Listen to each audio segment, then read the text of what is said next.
You are to have it in anticipation that this marriage you are going into, you will really suffer a lot.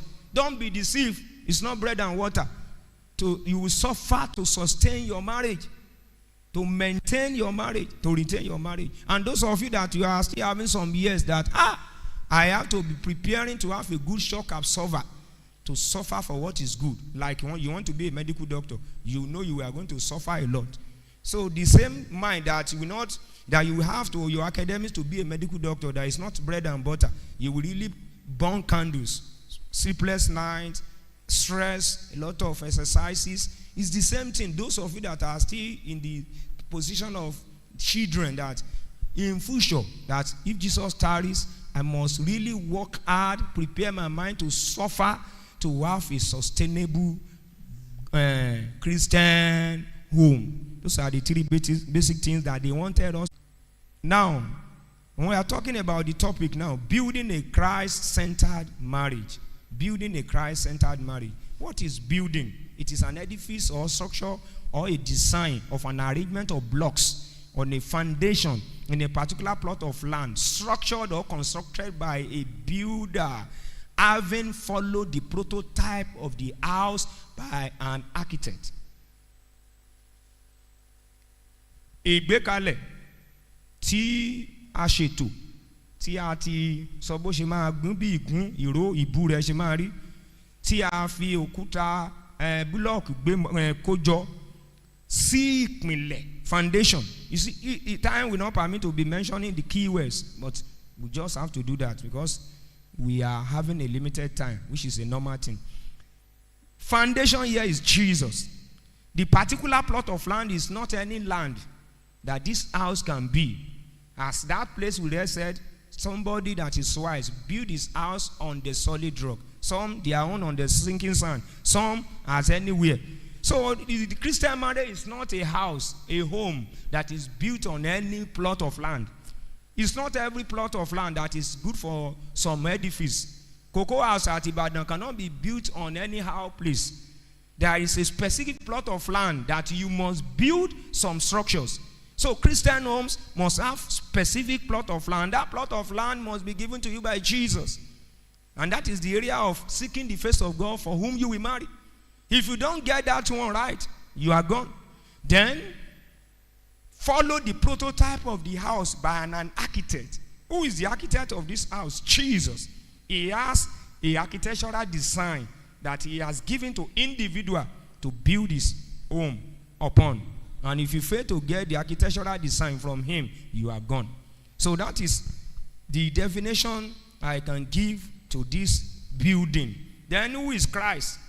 Because we cannot but talk about Christ before you have a Christ-centered marriage. If you don't know Christ, how do you have a Christ-centered marriage? And we should not be assuming from time to time that something like this should not be discussed about. In fact, this assumption is what has led the church of end age to the position of decadence we are facing now. A máa ń assume pé gbogbo nǹkan láti mọ̀. Gbogbo nǹkan láti mọ̀ náà ló bá ìjọ ìgbẹ̀yìn ayé débi tó dé lónìí tí ìdàkudà tí ò jẹ́ kó ṣẹlẹ̀ kó máa farahàn. Christ is our maker. If you know him as your maker, you cannot do anything without him to know that your marriage must be centered on him. Gẹ́gẹ́ bí aṣẹ̀dá rẹ̀. Christ is our Messiah. Christ is our mentor. Christ is our message. Christ is our manual, our manuscript. Christ is our mission. There is no any mission you come to pursue on earth than Christ. That is somebody that we have a Christ-centered marriage. Christ is our ministry. There is no any ministry you are running apart from Christ. Christ is our manna. The manna that came from heaven. And it's also our manna, the way we behave. You know, two manners I've mentioned now. Manna that came from heaven, that is M-A-N-N-A. Then M-A-N-N-E-R. It's our manna. Because when you want to behave in your marriage, all these things that I mentioned must to appear in marriage. That is a time you will seek Christ as your maker in your marriage. Because he's the center focus of your marriage. That is a time you will need Christ the Messiah to intervene to your marriage. Christ the mentor to mentor your marriage. Christ the message to give you message about your marriage. Christ the manual, the manuscript. You need him. You need Christ's mission in your marriage. You need Christ's ministry in your marriage. You need Christ's manner from heaven in your marriage. And Christ's mannerism, way of behavior. A woman will not just behave anyhow in your marriage. A man will not just behave anyhow. The manner of Christ is what you will adopt to lead your wife and your children. Christ is our mediator. There is a time you will need Christ to mediate to your marriage, to intervene. Christ is our master. He's the one we will learn many things from, how to have a formidable godly marriage. He's our mirror. You will need the mirror of Christ to look at your marriage at a certain level as we are going.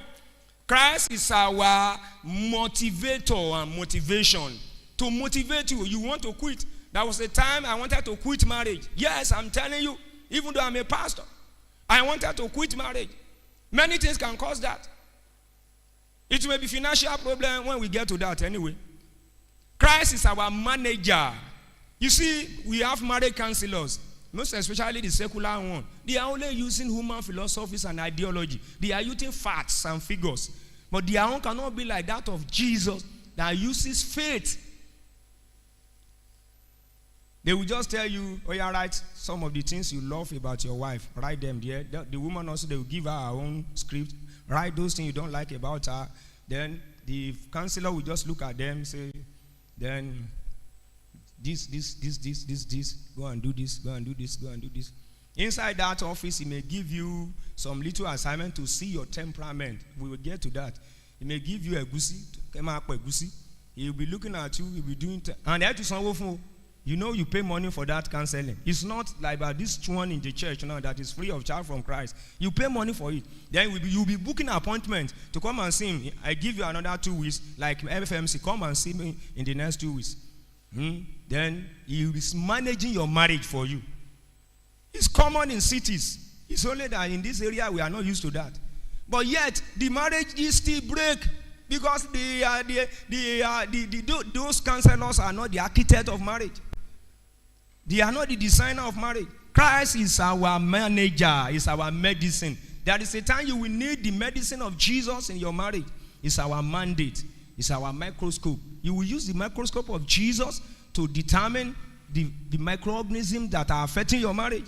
It's our map reading. Because marriage that we are having on earth is a predicament to the marriage that is about to come in heaven. And the ideal marriage that we should have in mind is the marriage between the church and Christ, or between Christ and church. Now, let me follow the formality's sake to read through the introductions and the rest. And they have beauty features of marriage. However, marriage does not originate from culture, but the scripture. Hence, marriage can be regarded as both cultural and scriptural. While the former could be self-centered, spouse-centered, society-centered, or even sex-centered, the latter is Christ-centered relationship. This place is talking about culture. If you allow it to be all these things that I've mentioned, if you allow culture to be the maker of your marriage, the messenger and the messiah of your marriage, the mentor of your marriage,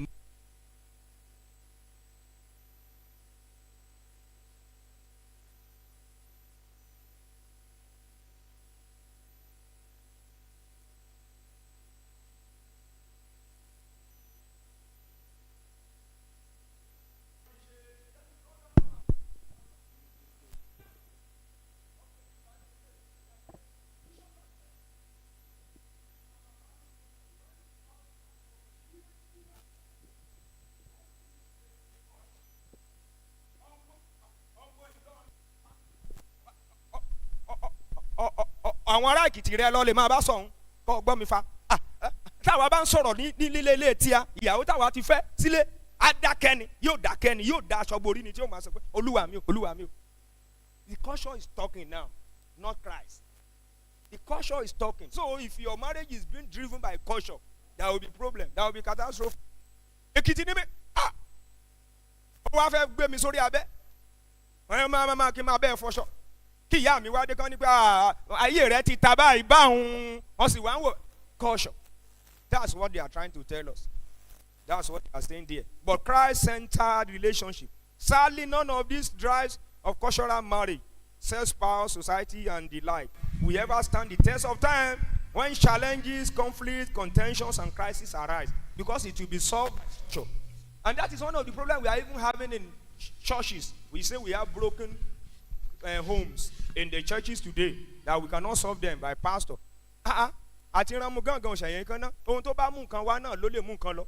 If a relationship, because it's now another, if they are groomed by caution, now they having, it's normal. Even Christian marriage have challenges.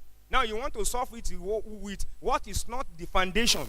It's not going to be easily working, except they come to, first of all, give their life to Jesus. Ìdílé tí a fi àṣà gbé kalẹ̀, ìbá àti jẹ́ alàgbà, ìbá àti jẹ́ àlùfáà, pé àṣà ni mo fi fẹ́ yà. Àṣà tiwa nípa kì í ràn ìyàwó lọ́wọ́, yóò lóyún ni, yóò sì gbọ́mọ kan, yóò sì máa gúnyán fún mi. Yóò tún gbé wá bá mi, yóò tún fi ìkúnlẹ̀ gbé pẹ̀lú ọmọlẹ́yìn àtúnyún, yóò tún sọ pé Olúwa mi, bóò ni, yóò tún gbé sórí, ń tún máa jẹ́, ń tún máa ní ọ̀gúnyàn rẹ̀ yìí dáadáa, bóò ló ṣe ní lẹ́sẹ̀ àwọn ará ìyá rẹ̀ ò kọ́ ọ dáadáa o. No, yes, it's a caution. You are saying, it's because you are born now in the church. Now that is making, you see now, see. So there are some headers that are still treating their wives like that. Now you will not go and say, Baba Alagba, Emma Dasi, everything shitting. That's all. To be called off a Johnson. Asani, Asariatiani. Caution. So you hardly solve the problem. Been introduced into that family. Be managed the relationship with caution. And continue like that. That is just what they are telling us here. So, the relationship, especially friendship and courtship, that lead to blissful and peaceful marriage. Apostle Paul regards marriage as a great mystery. In the Messiah Bible, it is called, Message Bible, it is called a huge mystery with a covet. I don't pretend to understand it all. It follows that the most important key to an enduring relationship is understanding.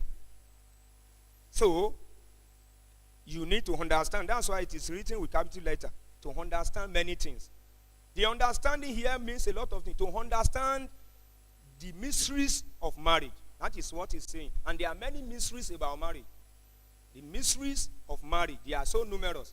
The spiritual aspect of it, the physical aspect of it, the psychological aspect of it, the emotional aspect of it, the social aspect of it, the intellectual aspect of it, the anatomical aspect of it, and so on and so forth. Mysteries. And nobody can understand everything. That is why marriage is an institution. When we say something is an institution, which we will never graduate until death do you part. Ilé ìwé tó lúwa rẹ̀ yóò máa lọ, yóò sì lọ máa kẹ́kọ̀ọ́ ní lecture, yóò máa resume sí lecture room lójoojúmọ́ títí tí yóò fi kú kò sì ní graduate, ó sì ti gba certificate kó tó bẹ̀rẹ̀ rẹ̀. You can imagine that. Certificate ohun tó o mọ̀ ó ṣe fẹ́ máa kọ́ wọ́n sì ti fún ọ. Wọ́n wá ní pé akànmọ̀ọ́mọ̀ fún àfihàn pọ́n olé ni lọ bẹ̀rẹ̀ rẹ̀ báyìí. And you will now see a lot of mysteries about that sister that you think she's an angel.